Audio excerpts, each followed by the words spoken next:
আমরা যখন এখানে দাঁড়িয়ে আছি তার কয়েক ঘন্টা আগে আমাদের সহযোদ্ধা আরমান আহমেদ শাফির তার জানাজা আমরা পড়ে এখানে এসেছি। আরমান ঢাকা কলেজের 19-20 সেকশনের ফিলোসফি ডিপার্টমেন্টের শিক্ষার্থী। জুলাই গণঅভ্যুত্থানে ঢাকা উত্তরার 8 নং সেক্টর থেকে বিভিন্ন পয়েন্টে সম্মুখসারী একজন সহযোদ্ধা ছিল।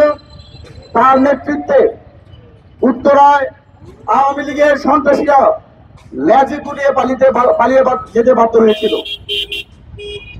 দেখুন, আমরা এমন এক সময় কথা বলছি, আমাদের শেখ হাসিনার সময় হাজার হাজার মানুষ শহীদ হয়েছে, হাজার হাজার মানুষ অঙ্গহানি হয়েছে, অনেকেই দু চোখ হারিয়েছে। আমরা শেখ হাসিনাকে বাংলাদেশ থেকে বিতাড়িত করতে আমাদের অনেক সহযোগিতা, তাদের আত্মত্যাগ ছিল। এখন কোন সময় আমরা দাঁড়িয়েছি? আমাদের রক্তের বিনিময়ে দাঁড়ানো এক সরকার, যেই সরকারের আমলে ঢাকা বিশ্ববিদ্যালয়ের শিক্ষার্থীরা নিরাপদ না, জগন্নাথ বিশ্ববিদ্যালয়ের শিক্ষার্থীরা নিরাপদ না, ঢাকা কলেজ তথা পুরো বাংলাদেশের শিক্ষা প্রতিষ্ঠানের শিক্ষার্থীরা নিরাপদে নির্বিঘ্নে থাকতে পারছে না। আরমান শুধু ছাত্র অধিকার পরিষদের কর্মী নয়, ঢাকা কলেজ শাখা জুলাই গণঅভ্যুত্থান স্মৃতি সংরক্ষণ ও গবেষণা বিষয়ক সম্পাদক ছিলেন। একই সাথে পুরো বাংলাদেশে যারা জুলাই আন্দোলন করতে গিয়ে ক্ষতিগ্রস্ত হয়েছে, পঙ্গুত্ব বরণ করেছে, অন্ধত্ব বরণ করেছে, তাদেরকে আর্থিকভাবে সুযোগ সুবিধা দেওয়া, তাদেরকে একটা স্বাভাবিক জীবনযাপন তৈরি করে দেওয়ার জন্য সে জুলাই যুদ্ধের সংসদ নামে একটা সংগঠন করেছিলেন, যার মাধ্যমে পুরো বাংলাদেশে জুলাই যুদ্ধদেরকে সুরক্ষার জন্য কাজ করছিলেন।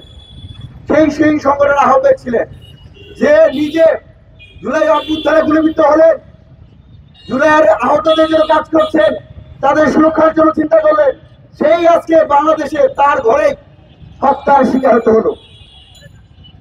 আপনারা নিশ্চয় দেখেছেন আরমান আহমেদ শাফিনের যে একটি ছবি আমরা গতকাল দেখেছি, তাকে ঝুলন্ত একটা লাশ।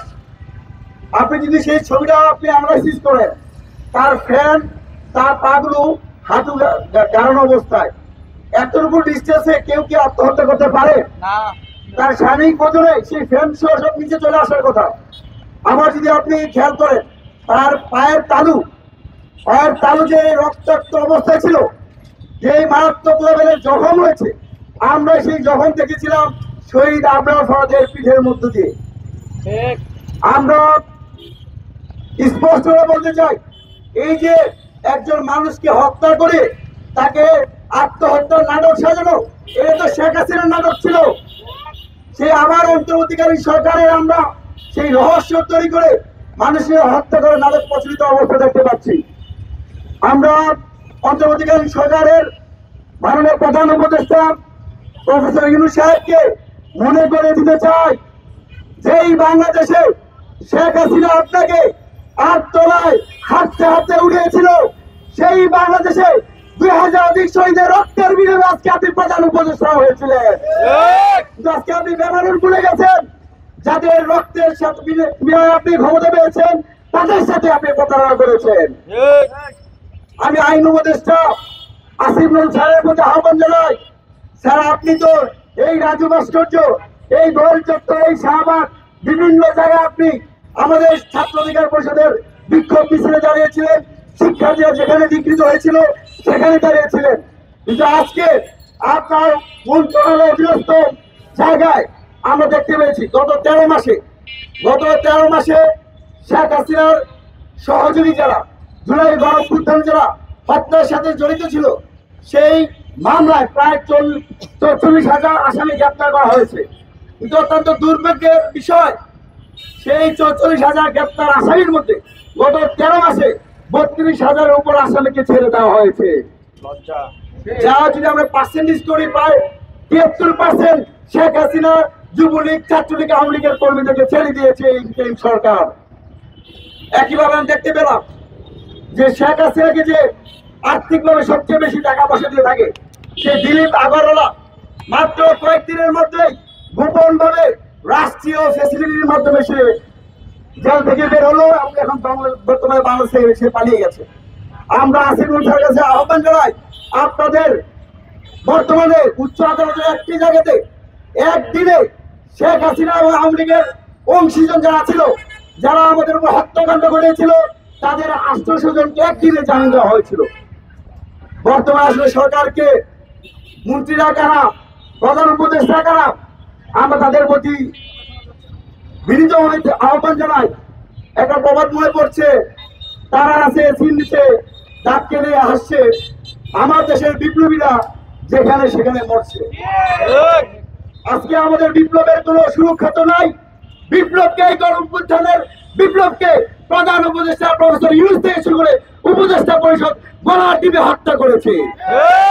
আমাদের বন্ধু যারা এই বৈষম্যবিরোধী ছাত্র আন্দোলনের নেতৃত্ব দিয়ে উপদেষ্টা পরিষদে গিয়েছে, আপনি দেখবেন গতকাল থেকে আজ পর্যন্ত ঢাকা কলেজের শিক্ষার্থী আরমান হত্যার বিষয়ে একটা পর্যন্ত লেখা লিখে নাই। তারা এই অভ্যুত্থানকে ব্যবহার ভুলে গিয়েছে। আমরা ছাত্র অধিকার পরিষদের পক্ষ থেকে সরকারের প্রতি আহ্বান জানাই, স্বরাষ্ট্রমন্ত্রীর প্রতি আহ্বান জানাই, গত ২৪ ঘন্টা আপনারা কিন্তু ব্যর্থতার পরিচয় দিয়েছেন। আমরা আরো একটা লেবুতি উদার হয়ে আগামী ২৪ ঘন্টা দিতে চাই।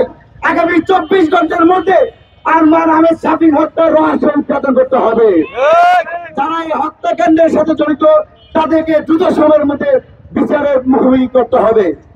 যদি তাদেরকে বিচারের মুখোমুখি না করা হয়, আমরা জানি কিভাবে তাদেরকে বিচার মুখোমুখি করতে হবে। আমরা সরকারের প্রতি আহ্বান জানাই, আশা করি সরকার বর্তমানে যে বিশৃঙ্খল একটা আরেকটি কথা না বললে নয়, শুধু জুলাই আন্দোলন নয়, পুরো বাংলাদেশ আজকে অরক্ষিত অবস্থায় রয়েছে। চট্টগ্রামের পার্বত্য চট্টগ্রাম, সেখানে বাংলাদেশ বাঙালিরা শান্তিতে নয়। ঢাকাতে আজকে দেখেন একজন কৃষক দিনমজুর যারা আছে তারাও অনাহারা অর্ধাহারা অবস্থায় রয়ে গেছে। গত 13 মাসে উপদেষ্টা পরিষদ শুধুমাত্র এসি নিচে বসে থাকা লাখ লাখ টাকা দিয়ে ইনকাম করা ছাড়া আর কোনো কিছু বাংলাদেশের জন্য করে যায় নাই। আমরা যদি স্বাধীনতার সাথে জড়িত থেকে ব্যবস্থা না হয়, অনতিবিলম্বে উপদেষ্টা পরিষদের বিরুদ্ধে ছাত্র অধিকার পরিষদ থেকে কঠোর প্রোগ্রাম করার হুঁশিয়ারি দিচ্ছি।